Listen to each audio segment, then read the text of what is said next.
আজকের গল্পটা শুরু হয় একটা ফিউচার দুনিয়াকে দেখিয়ে, যেখানে মানুষ আর এলিয়েনদের মধ্যে এক ভয়ঙ্কর লড়াই চলছে। এই এলিয়েন গ্রুপের নাম হলো ফরমেক্স। কিন্তু পৃথিবীতে যে আর্মিরা ছিল তারা ওই এলিয়েনদের দলকে হারিয়ে দিয়েছিল। কিন্তু যুদ্ধের কারণে পৃথিবীর ব্যাপক ক্ষয়ক্ষতি হয়ে যায়। তবে এলিয়েনদের পরাজিত করার জন্য মানুষদের যে কমান্ডার ছিল সে তার প্ল্যানটাকে এলিয়েনদের যে মাদারশিপ ছিল সেটার মধ্যে নিয়ে ব্লাস্ট করিয়ে দেয়। আসলে সে নিজের জীবন বলিদান দিয়েছে, এলিয়েনদের মাদারশিপকে ধ্বংস করার জন্য এই কাজ করেছিল। তো এইভাবে এলিয়েনদের হাত থেকে পৃথিবীকে বাঁচানোর 50 বছর পর আমরা দেখতে পাই যে তখনও আর্মিরা আতঙ্কে আছে।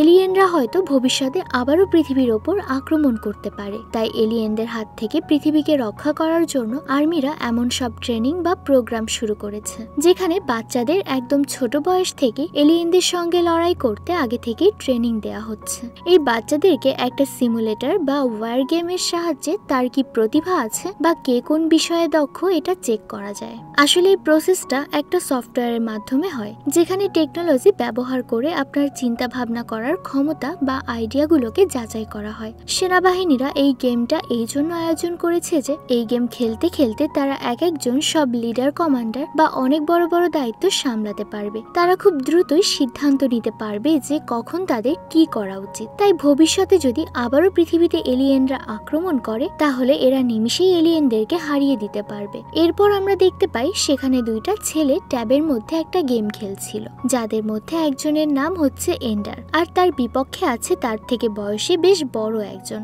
এন্ডার অনেক বুদ্ধিমান একটা ছেলে, তাই সে অনেক সহজেই ওই ছেলেটাকে পরাজিত করে ফেলে। কিন্তু ওই ছেলেটা তো এন্ডারের ওপর অনেক রেগে যায় আর বলে যে তুমি চিটিং করে আমাকে হারিয়েছো। তাই এরপর তাকে আরো একটা ম্যাচ খেলার জন্য চ্যালেঞ্জ করে। কিন্তু এন্ডার তাকে বলে যে না, আজকের মতো খেলা এখানেই শেষ, তুমি হেরে গিয়েছো। এটা শুনে তো ওই ছেলেটা আরো বেশি রেগে যায়। তারা যখন এসব বিষয় নিয়ে কথা কাটাকাটি করছিল, এইসব আবার বাইরে থেকে অফিসাররা দেখছিল। আর কিছুক্ষণ পরে এন্ডারের জন্য সেখানে লাউড স্পিকারে অ্যানাউন্স করা হয়, মানে তাকে স্পেশালি ডাকা হয়। এরপর এন্ডার একটা রুমের মধ্যে যাওয়ার পর আমরা দেখতে পাই তার ঘাড়ের মধ্যে একটা চিপ লাগানো আছে, আর ওটা এরপর বের করে নেওয়া হয়। মূলত এই চিপের মাধ্যমে অফিসাররা জানতে পারত এন্ডার কখন কি ভাবছে। তার শরীর থেকে চিপ বের করে দেওয়ার কারণে এন্ডার মনে করে যে তাকে হয়তো এই প্রোগ্রাম থেকে বাদ দিয়ে দেওয়া হয়েছে। তাই সে তো অনেকটা মন খারাপ করে উদাসীন হয়ে ল্যাব থেকে বেরিয়ে আসে। আর ঠিক ওই সময় ওই ছেলেটা, মানে একটু আগে এন্ডার যাকে গেমে হারিয়েছিল, সে তার দলবল নিয়ে এসে এন্ডারকে ঘিরে ফেলে। তারা এন্ডারকে খুব বিরক্ত করতে থাকে। প্রথমে এন্ডার তাদেরকে কিছুই বলে না, কিন্তু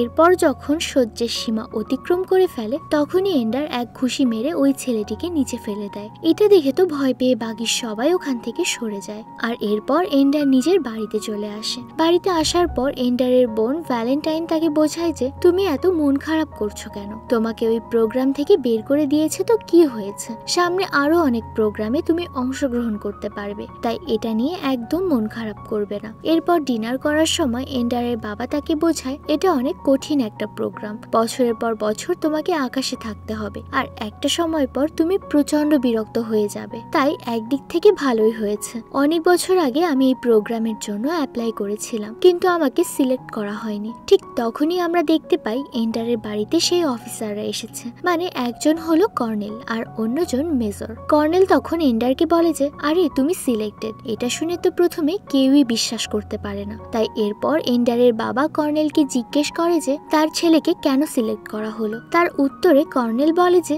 আপনার ছেলে অনেক বেশি টেকনিক্যাল, তার অন্যকে হারানোর চিন্তা ভাবনা বাকি সবার থেকেই আলাদা। আর এই কথার পরে এনার বুঝতে পারে যে সে গেমসের পরে ওই যে ছেলেটিকে মেরেছে এটা অফিসাররা দেখতে পেয়েছে। মানে এই অফিসার এমন একটা ছেলেকে খুঁজছে যে শুধু নিয়ম ফলো করবে না, তার সঙ্গে নিজের চিন্তা ভাবনা দিয়েও কাজ করবে। এটা শুনে এন্ডার ভাবে যে এই জন্যই বোধহয় তার ঘাড়ে ওই মনিটরিং চিপটা বের করে নেওয়া হয়েছে, যাতে করে মনিটরিং ছাড়াই সে নিজের বুদ্ধি দিয়ে কাজ করতে পারে। আসলে যারা এই প্রোগ্রামে সিলেক্ট হয় তাদের শরীর থেকে এমনিতেই চিপটা খুলে নেওয়া হয়। এরপর কর্নেল এন্ডারকে বলে যে তুমি কি জানো কিভাবে 50 বছর আগে কমান্ডার গ্রেকল পৃথিবী পৃথিবীকে এলিয়েনদের হাত থেকে বাঁচিয়েছিল। আর ওই কমান্ডারের মতো এখন আমাদেরও অনেক ভালো একজন কমান্ডারের দরকার। আর এটা বলে সে ওখান থেকে চলে যায়। এখন তাদের আগের কমান্ডারের মতোই ওইরকম একজন সাহসী আর বুদ্ধিমান কমান্ডারের খোঁজ করছে। তার কিছুদিন পর আমরা দেখতে পাই এন্ডারকে একটা বিশেষ ধরনের স্যুট পরিয়ে স্পেসশিপে করে আকাশে স্পেস শাটলে নিয়ে যাওয়া হয়। ওইখানে এসব বাচ্চাদেরকে কিভাবে এলিয়েনদের সঙ্গে লড়াই করতে হবে সেই বিষয়ে ট্রেনিং দেওয়া হবে। এখানে পৌঁছানোর পর অন্য বাচ্চাদের সঙ্গে দেখা হয় আর এরপর তাদেরকে পরিচয় করিয়ে দেওয়া হয় ট্রেনিং অফিসার সার্জেন্ট ডাকের সাথে। সে তাদেরকে এখানকার সব নিয়ম সম্পর্কে বলে। এরপর সব বাচ্চাদেরকে ওয়েলকাম ক্লাসের একটা রুমে নিয়ে যাওয়া হয়। এখানে কর্নেল এবং মেজর এইসব বাচ্চাদেরকে এলিয়েন আর মানুষের মধ্যে লড়াইয়ের কিছু ভিডিও ক্লিপ দেখায়। সবাই তো ফাইটটা খুবই এনজয় করছিল, কিন্তু শুধুমাত্র এন্ডারের চিন্তা ভাবনা ছিল এদের থেকে সম্পূর্ণ আলাদা। এন্ডার ভাবছিল যে শুধুমাত্র এইটুকু কেন, এই ফাইটের ভিডিও তো আমরা ফুলই দেখতে পারবো। আর এটা তখন ওখানে থাকা অফিসাররাও নোটিস করে। তাই এন্ডারের প্রতি তাদের এক্সপেকটেশনও অন্য লেভেলে চলে যায়। তারা সবাই মনে করছিল যে এন্ডারের চিন্তা ভাবনা এখানকার সব বাচ্চাদের থেকেই আলাদা। এরপরে তিনি সার্জেন্ট আর কর্নেল মিলে বাচ্চাদেরকে একটা ব্যাটেল রুমে নিয়ে আসে, যেখানে পুরো জিরো গ্র্যাভিটি ছিল। এখানে ট্রেনিং করানোর সঙ্গে সঙ্গে তাদেরকে অনেক নিয়মও বুঝিয়ে দেওয়া হয়। সেখানে এন্ডারের বি নামের একটা ছেলের সঙ্গে পরিচয় হয়। এরপরে তাদের সেখানে প্রায় প্রতিদিনই ট্রেনিং চলে। তাদের কোন সিস্টেমে লড়াই করতে হবে এবং কি স্ট্র্যাটেজি ব্যবহার করতে হবে এসব কিছুই এখানে শেখানো হচ্ছিল। আর এইভাবেই দেখতে দেখতে 3 মাস চলে যায়। তখন এন্ডার ভাবতে থাকে যে আমাদের তো এত ট্রেনিং দেওয়া হলো, কিন্তু 50 বছর আগে ওই কমান্ডার কিভাবে এলিয়েনদেরকে হারিয়েছিল সেই টেকনিকটা কিন্তু আজ পর্যন্ত আমাদেরকে খুলে বলা হয়নি, এমনকি ওই ভিডিওটা ফুল দেখানো হয়নি। তাই সারাক্ষণ এন্ডারের মাথায় শুধু এই সবই ঘুরতে থাকে। এরপর একদিন রাতের বেলায় এন্ডার যখন ঘুমোতে যাবে ওই সময় সে একটা মাইন্ড গেম খুঁজে পায়। ওই গেমের মধ্যে একটা মনস্টার এন্ডারকে 2টা গ্লাস অফার করে আর বলে যে এখান থেকে যে কোনো একটা গ্লাস তুমি চুজ করো। এরপর যখন এন্ডার একটা গ্লাস চুজ করে তখন সেখানে ও মারা যায়। মানে এই গেমে 2টা গ্লাসেই বিষ ছিল। আর এর পরের বার সে যখন ওই গেমে ঢোকে তখন সে গ্লাস চুজ করার বদলে সরাসরি ওই মনস্টারের চোখের মধ্যে ঢুকে যায়, যার ফলে ওই মনস্টারটি গেমের মধ্যে সঙ্গে সঙ্গেই মারা যায়। আর এইসব কিছুই এবার সিসি ক্যামেরার মাধ্যমে সিনিয়র অফিসাররা দেখছিল। আর তারা বুঝতেও পারে এন্ডার আসলেই ভবিষ্যৎ লিডার হওয়ার যোগ্য। সে তার ইমোশনকে গুরুত্ব না দিয়ে মিশন শেষ করার জন্য সামনে ভয়ঙ্কর যে কোনো কিছুই ধ্বংস করে ফেলতে পারে। এরপর কর্নেল এন্ডারের প্রশংসা করতে করতে তাকে সিনিয়র টিমে প্রমোট করে দেয়। মানে এখানে যারা 1 বছর আগে থেকেই আছে তাদের দলে পাঠিয়ে দেওয়া হয়। এই দলটার নাম ছিল ডেলেমেন্ডার আর্মি। ওখানে যাওয়ার পর এন্ডার তাদের দলের লিডার আঞ্জুর সঙ্গে আলাপ করে। তাদের এই ক্যাপ্টেন সাইজে ছোট হলেও মানুষ হিসেবে খুব একটা ভালো নয়। সে এত অল্প বয়সে একটা ছেলেকে তার টিমে দেখে তো অনেক রেগে যায় আর এন্ডারকে বলে যে তুই কিন্তু আমার গ্রুপ থেকে অনেক দূরে থাকবি, না হলে তোর খবর আছে। কিন্তু সেখানে ওই টিমে পেট্রো নামের একটা সুন্দরী মেয়ের সঙ্গে এন্ডারের পরিচয় হয় আর এরপর তারা একসঙ্গে ট্রেনিংও করে। এটা দেখে তো আঞ্জু নামের ওই ছেলেটি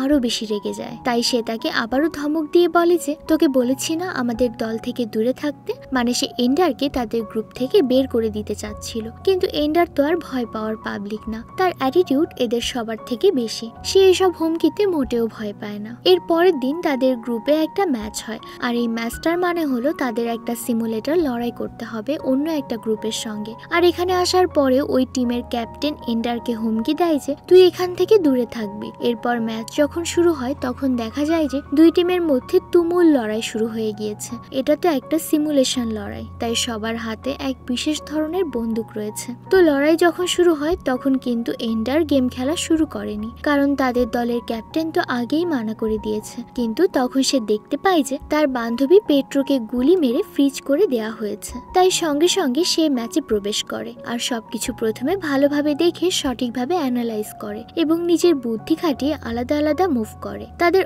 অপোনেন্ট টিমের অনেক প্লেয়ারদেরকে ফ্রিজ করে দেয়, যার ফলে তো তাদের ওই গ্রুপটা জিতে যায়। আর এই সব কিছু সিসি ক্যামেরায় দেখে তো কর্নেল অনেক খুশি হয়ে যায়। এই গেমে তো ওই টিমের ক্যাপ্টেনের থেকেও এন্ডার বেশি ভালো খেলেছে, তাই এন্ডারকে তারা সরাসরি আর্মি হওয়ার সুযোগ দেয়। মানে এন্ডারকে তারা পুরোপুরি নতুন একটা টিমে দিয়ে দেয় আর ওই টিমের নাম হয় ড্রাগন আর্মি। ওই টিমের মধ্যে তার পুরনো কিছু বন্ধু আছে, এমনকি পেট্রোকেও এই টিমে রাখা হয়। কিছুদিন পরেই দেখা যায় এন্ডারের টিমের সঙ্গে যে আগে টিম ছিল মানে ওই আঞ্জুর টিম, তাদের মধ্যে একটা সিমুলেশন লড়াই হবে। আর ওই ফাইটটি আমরা দেখতে পাই ড্রাগন আর্মির সামনে। মানে এন্ডারের টিমের সামনে আঞ্জুর টিম পাত্তাই পায় না, তারা অনেক সহজেই হেরে যায়। কিন্তু এই হারতো আর আঞ্জু কোনোভাবেই মেনে নিতে পারছিল না। তাই এবার সে এন্ডারকে পরাস্ত করতে ওয়াশরুমে গিয়ে এটাকে মারতে শুরু করে। কিন্তু আঞ্জু তো এমনি সাইজে ছোট ছিল, তাই এন্ডারের এক লাথি খেয়ে সে নিচে পড়ে যায় আর মাথায় অনেকটা চোট লাগার কারণে সে ওখানে অজ্ঞান হয়ে পড়ে। এই কারণে তো এন্ডারের অনেক বেশি খারাপ লাগে,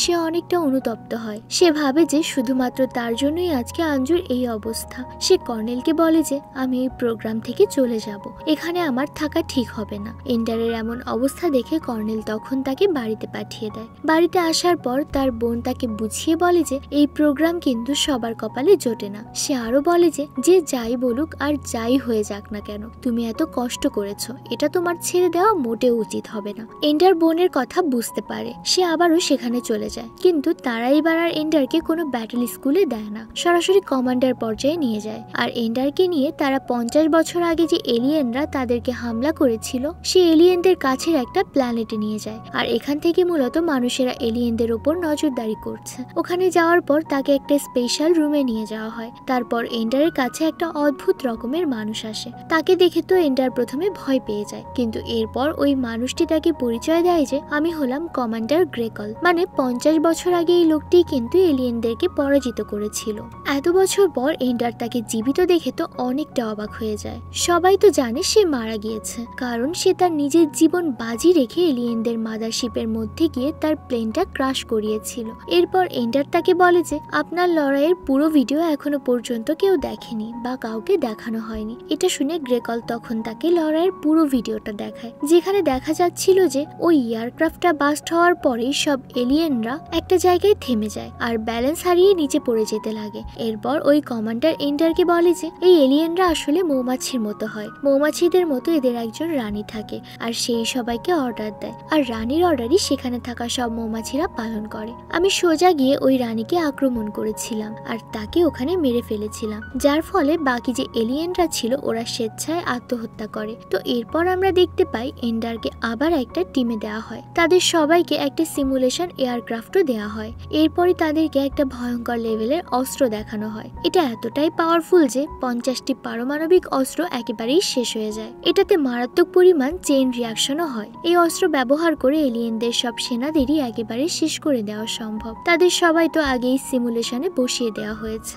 এখানে তারা দেখতে পায় সামনে ওই এলিয়েনদের স্পেসশিপ গুলো রয়েছে, আর ট্রেনিং হিসেবে এখন এন্ডারদের তাদের মারতে হবে। তখন কমান্ডার তাকে বলে যে তুমি যদি এই গেমে এলিয়েনদেরকে হারাতে পারো তাহলে বাস্তবেও তুমি তাদেরকে হারাতে পারবে, আর তুমি সরাসরি আমাদের মতো একজন আর্মিতে প্রমোট হয়ে যাবে। এরপরে তিনি সার্জেন্ট এন্ডারকে টিমের সঙ্গে দাঁড় করিয়ে দেয়। এটাই ছিল এন্ডারের ট্রেনিং এর শেষ ধাপ। আর তার পারফরমেন্স দেখার জন্য সকল সিনিয়র কমান্ডার, মেজর এবং কর্নেলরা এক জায়গায় হয়েছিল। এরপর সেখানে সিমুলেশন ফাইট শুরু হয়ে যায়। এন্ডার ওখানে দেখতে পায় যে ওই এলিয়েনদের যে গ্রহটা তারা তাদের গ্রহের চারপাশে অনেক পাথর মজুত করে রেখে দিয়েছে।